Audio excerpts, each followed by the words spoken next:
सम्मानित मंच, उपस्थित सभी मीडिया के वरिष्ठ मेरे साथियों, सबसे पहले तो मैं आप सबका आभार प्रकट करता हूं कि सुबह की इस प्रेस वार्ता में वरिष्ठ मीडिया के हमारे सहयोगी भी यहाँ पर सब मौजूद हैं। और जब हम अपने राज्य उड़ीसा आते हैं और जहाँ मोदी सरकार का एक बहुत बड़ा योगदान विकास के लिए केंद्र सरकार की ओर से हर तरह की मदद, उस पर भी मैं आऊँगा। लेकिन जब मैं अपना राज्य कहता हूँ तब मेरा सबसे पहली बार कटक में आना 1990 में हुआ, जब मैं पंजाब की अंडर 16 क्रिकेट टीम का कप्तान था विजय मर्चेंट ट्रॉफी में, और पंजाब पहली बार उस समय चैंपियन बना। तो मेरे लिए तो उड़ीसा के साथ नाता बहुत भावनात्मक रूप से भी है। मैं पहली बार सन टेम्पल देखने गया तो उस समय गया, और शायद फाइनल से पहले ही वो 2 दिन की छुट्टी एक अवसर मिला था देखने का। लेकिन आज तो जब G20 की बैठक होती है तब प्रधानमंत्री जी स्थान कौन सा चुनते हैं, दुनिया को संदेश क्या देते हैं, बैकड्रॉप पे कुछ और नहीं, पूरी दुनिया भर में उड़ीसा की हमारी एक पहचान। 75 वर्षों में किसी प्रधानमंत्री ने ये नहीं किया। विकासात्मक कार्य पे मैं आऊंगा, मुझे उसमें बोलने में कोई दिक्कत नहीं, आंकड़े बहुत कुछ कहते हैं। लेकिन एक चर्चा का विषय देश और दुनिया भर में बना कि प्रधानमंत्री के पीछे बैकड्रॉप में क्या है। ये कोई सामान्य घटना नहीं है। ये मोदी जी के मन में भारत की परंपराओं को लेकर, भारत के साहित्य को लेकर और विशेष तौर पर उड़ीसा के राज्य को लेकर जो प्रेम है, जय जगन्नाथ के साथ जो उनके आशीर्वाद के साथ, चाहे गुजरात के मुख्यमंत्री थे या प्रधानमंत्री बने, रथ यात्रा से लेकर कोणार्क सन टेम्पल से लेकर बाकी अन्य एक के बाद दूसरे उनके कदम उस दिशा में ही थे कि इस महान धरती के उन सब बातों को नई ऊंचाइयों पर लेकर जाएं और इसके विकास में कैसे योगदान। मैं आते आते धर्मेंद्र भाई से पूछ रहा था कि भाई साहब, हमारे जो माइनिंग के समय हमने कुछ बदलाव किए उससे क्या फर्क पड़ा होगा उड़ीसा में। मित्रों, इतना ही फर्क पड़ा कि आमदन 10 गुना ज्यादा बढ़ गई, 10 टाइम्स। माइनिंग के क्षेत्र में जहां 5,000 करोड़ नहीं आता हो, 50,000 करोड़ आता होगा। लेकिन उसको लाने के लिए रेल परियोजनाओं का लाभ कहां पर है। अगर ट्रैक ही नहीं होंगे तो ढुलाई कैसे कर पाओगे। यूपीए की सरकार के समय मात्र 5,190 करोड़ रुपया, 5,190 crore rupees was spent during the UPA time, and in the NDA time 56,818 crore rupees, लगभग 11 टाइम्स मोर, 11 गुना ज्यादा पैसा। अगर सड़क से ढुलाई करनी हो तो क्या होगा। तो वहां जब 4,160 4,160 crore rupees during the UPA time, and now 28,251 crore rupees, 7 गुना ज्यादा। आने जाने के लिए चाहे यात्री हो या माल भाड़ा हो, दोनों को ही लाभ रेल और सड़क की दृष्टि से दिया है। और जहां मैं ग्रामीण सड़कों की बात करता हूं, अटल जी की देन प्रधानमंत्री ग्रामीण सड़क योजना, किस तरह से मोदी जी ने उसको नई ऊंचाइयों पर ले जाके गांव-गांव तक पहुंचाने का कार्य किया। एक समय था जब टैक्स कलेक्शन होती थी, लेकिन उतना पर्याप्त जिससे विकास नहीं हो सकता था। वन नेशन वन टैक्स, ये हमारी पार्टी, हमारी सरकार लाई, और आज अंतर देखिए राष्ट्रीय स्तर पे क्या है और उसका उड़ीसा पे क्या फर्क पड़ता है। प्री जीएसटी और अब में बहुत अंतर है। मैं प्री जीएसटी में भी छोड़ देता हूं, चलो हम जीएसटी की अभी की बात करते, प्री कोविड लेवल की 2 साल पुरानी। 90,000 करोड़ रुपीस मुश्किल से इकट्ठा होता था एक महीने का। And what is the collection today? 1,62,000 crore rupees per month. उससे पिछले महीने क्या था? 1,60,000 करोड़। उससे पिछले महीने 1,60,000 करोड़। मार्च में 1,83,000 करोड़ रुपया।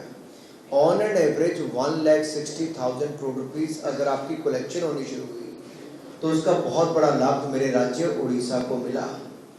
पहले एनुअल कलेक्शन जो टैक्सेस की थी वो यूपीए के टाइम पे लगभग 12,428 करोड़ रुपीस थी, जो अब बढ़कर 49,442 करोड़ रुपीस, 4 टाइम्स मोर। अब मैं सारे आंकड़े पे जाऊंगा तो बहुत लंबा समय लग जाएगा। I can give you a sum up कि क्या क्या हमने दिया है। यूपीए के टाइम पे जब कांग्रेस की सरकार थी 2,63,243 crore rupees were given by the UPA towards the state of Odisha। 2,63,243 crore, और अब बढ़कर हो गया है 18,83,654 करोड़ रुपीस। जो एक्ट ईस्ट पॉलिसी मोदी सरकार की है वो यूपीए की लुक ईस्ट से कई गुना बेहतर है। वो केवल देखने की बात करते थे, यहां एक्शन बोलता है मोदी का कि उड़ीसा के लिए और पूर्वोत्तर के लिए क्या किया है।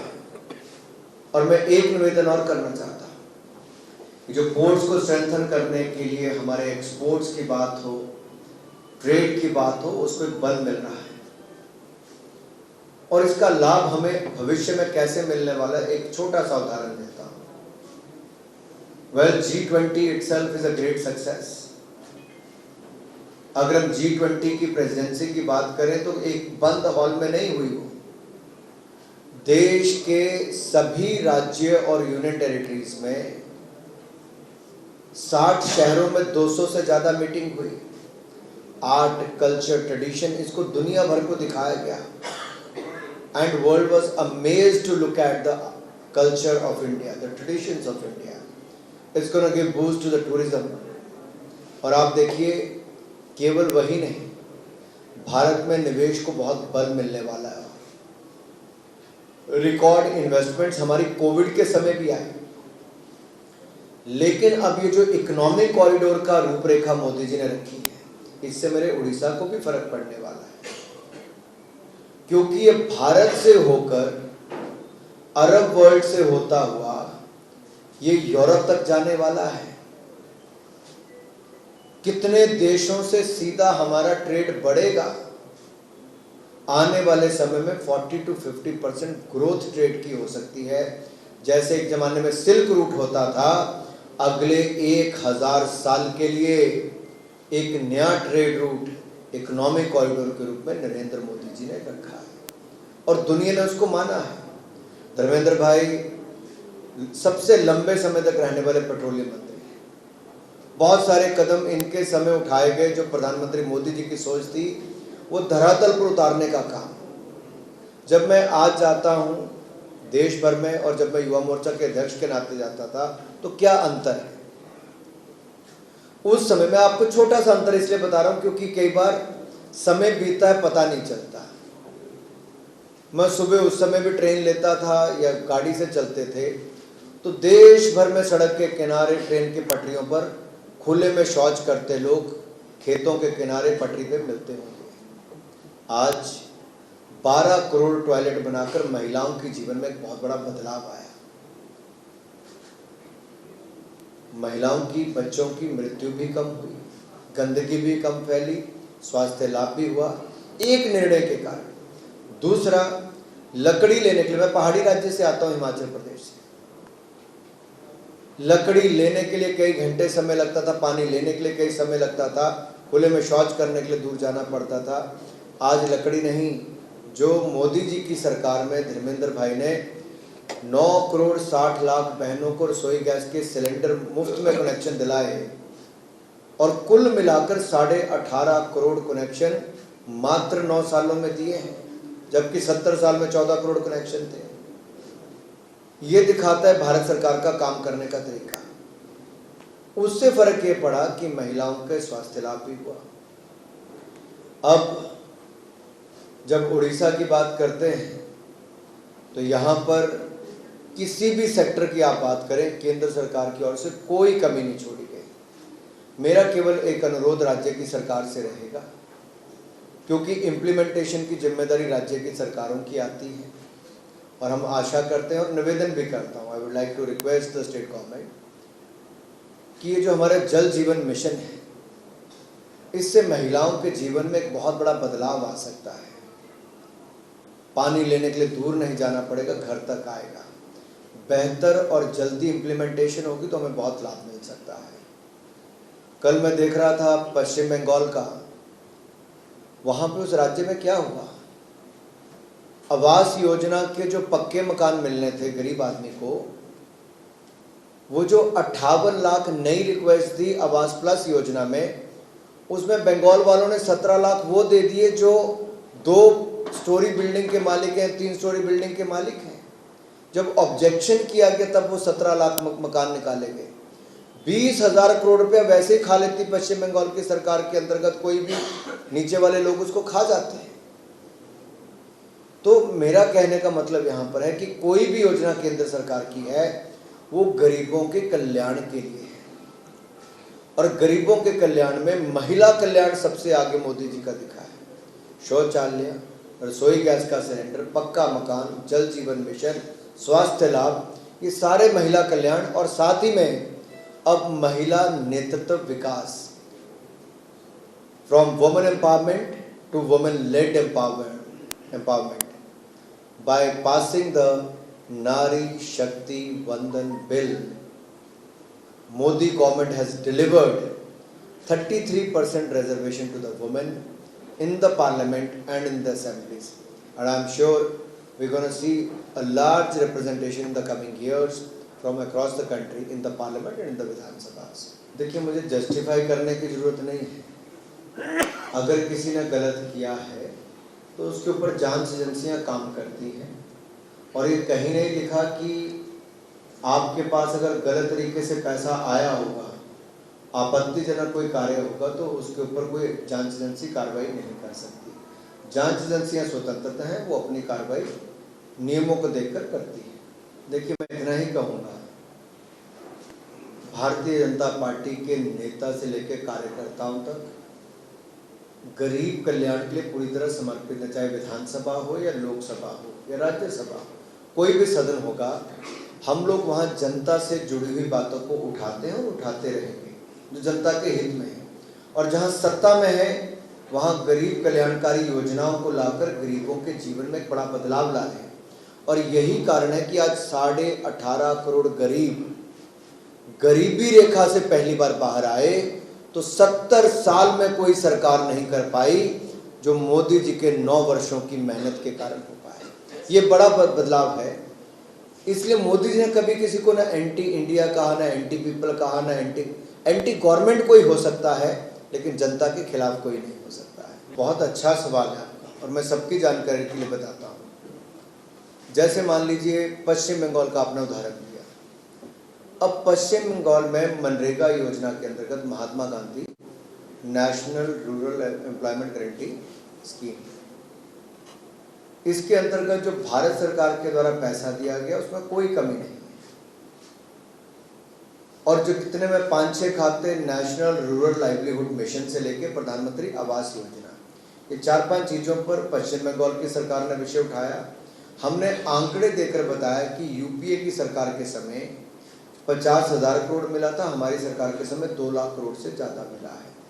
और कई योजनाओं में तो 16 गुना ज़्यादा, कई जगह 8 गुना ज़्यादा, 8 टाइम्स, 16 टाइम्स, 12 टाइम्स ज़्यादा ऐसे पैसे मिले। अब सेक्शन 27 को क्यों वहाँ पे वो किया गया मनरेगा के अंतर्गत, एमजी नरेगा के अंतर्गत पश्चिम बंगाल में? क्योंकि देखिए कई कार्य ऐसे किए गए, जैसे फेंसिंग करनी है, अलाउड नहीं है, वो कर दी। आपको एम्बैंकमेंट करनी है, जो बगैर अनुमति के आपने कर दिया, और मिट्टी के रेत की बोरियां भरी वहाँ पे पाई गई। आपने एक बड़े काम को छोटे टुकड़ों में बांट दिया, जो आपको वैसे अलाउड नहीं था। जहाँ सड़कें पहले बनी थी, पॉइंट पहले बनी थी, उनको दिखा दिया कि नए बने और पैसा गोल हो गया।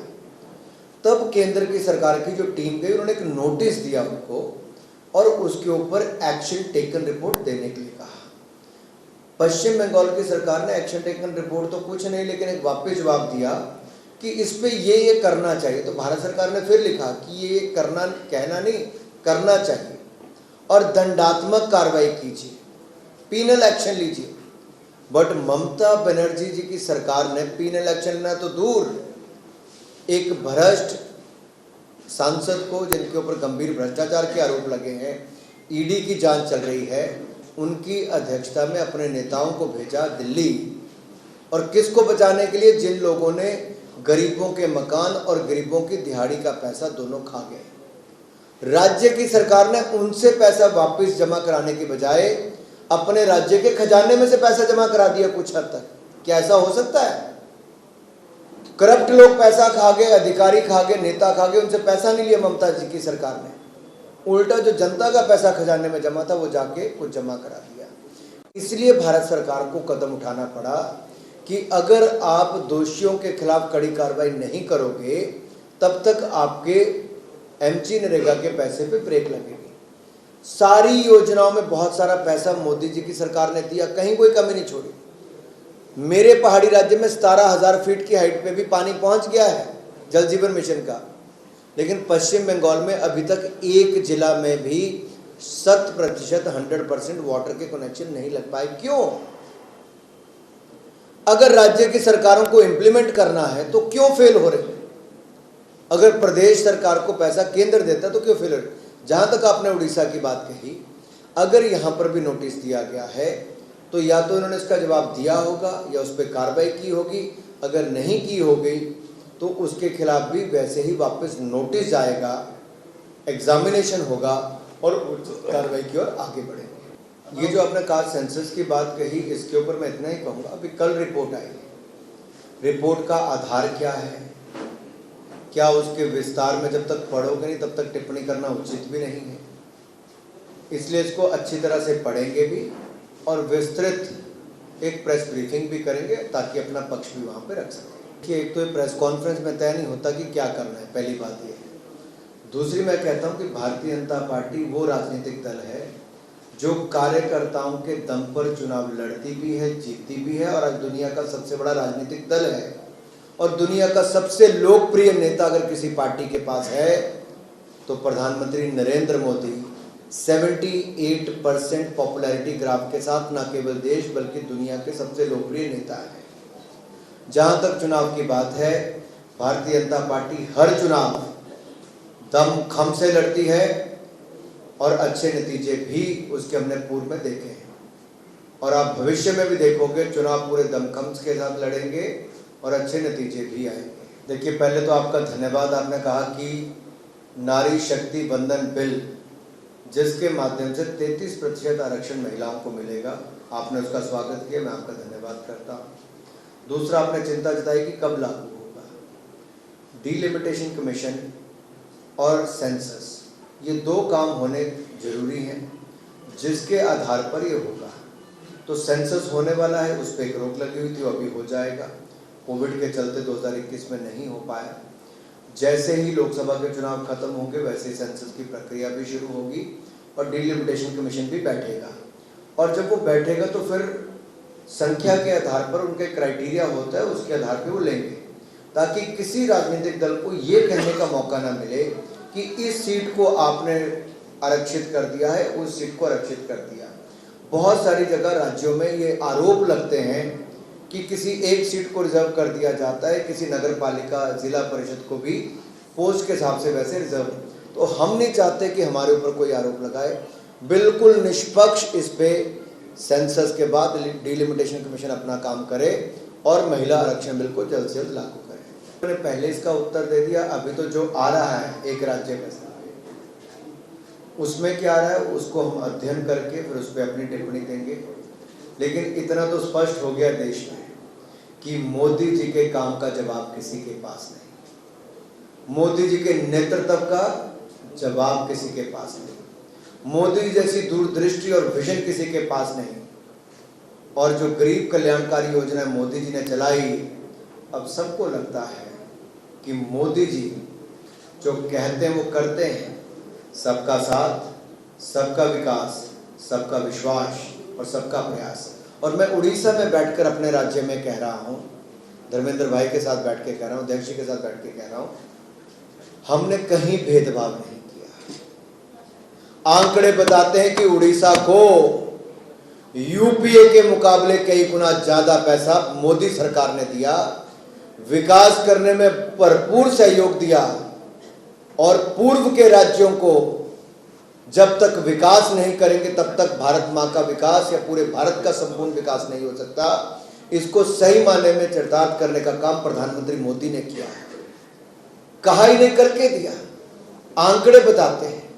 और इसलिए मैंने अंत में निवेदन किया था, हमारी ओर से कोई कमी नहीं है, इम्प्लीमेंटेशन में थोड़ा और ताकत लगा दीजिए ताकि मेरे गरीब भाइयों बहनों को पक्के मकान भी, मनरेगा की योजना भी, पानी का योजना भी, जो केंद्र का पैसा आ रहा है उसको अच्छी तरह से लागू हो जाए ताकि गरीबों का कल्याण मेरे राज्य उड़ीसा में भी हो जाए। मैं आपके दो सवालों में दोनों का उत्तर देता हूँ, आशा करता हूँ आप सहमत होंगे। लोकतंत्र में जनता सबसे बड़ी ताकत है, किसी व्यक्ति के कहने से कुछ नहीं होता। अगर एंटी पीपल होते तो 2014 और 2019 में पूर्ण बहुमत की सरकार पूरे देश में 1984 के बाद कभी बनी तो नरेंद्र मोदी जी के नेतृत्व में। तो एंटी पीपल तो है नहीं, क्योंकि जनता ने ही वोट दिया है। जिस पार्टी का और जिस प्रधानमंत्री का संदेश ही सबका साथ सबका विकास हो,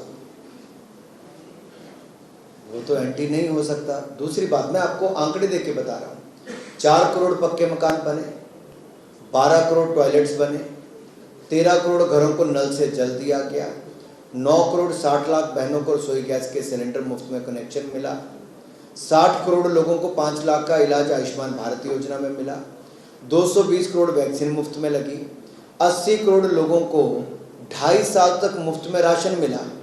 क्या किसी एक व्यक्ति से हमने पूछा, हिंदू हो, मुसलमान हो, सिख हो, ईसाई हो? नहीं पूछा।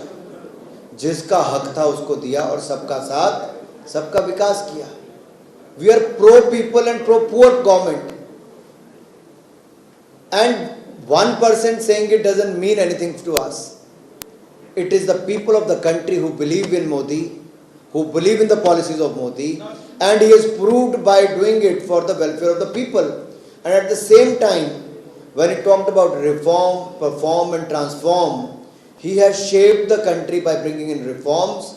And if you look at the defense production, it stands at 1 lakh crore rupees today with 16,000 crore rupees export. From being the largest importer of the weapons to 1 lakh crore rupees defense production.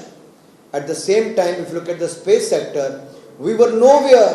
And today, India is the only country in the world who had a successful Chandrayaan mission where it landed on the South Pole. It never happened before. One after another, in any sector you see, India is doing well, because we believe in their performance. And for that, whatever reforms were required, we have brought in those. And the number says it all. I don't have to say it. In 2014, India was the fragile economy, isn't it? Everyone said, policy paralysis, India is among the fragile economies of the world.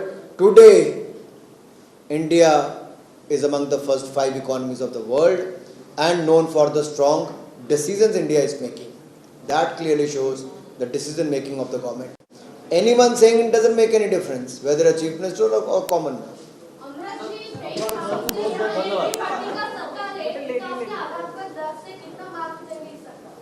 देखिए, सत्ता को कितने marks देने हैं वो media दे सकता है, जनता दे सकती है। अनुराग ठाकुर तो यहाँ कमल के फूल के लिए वोट मांगने आएगा ताकि भारतीय जनता पार्टी की जीत हो, और हम तो यही चाहते हैं कि मोदी जी के जो काम है वो जन जन तक पहुँचे और उसको लाभ मिले। जब तक हमारी अपनी सरकार नहीं बनती तब तक हम दूसरों से अनुरोध करें, भाई इम्प्लीमेंटेशन करो, गरीबों का कल्याण करो।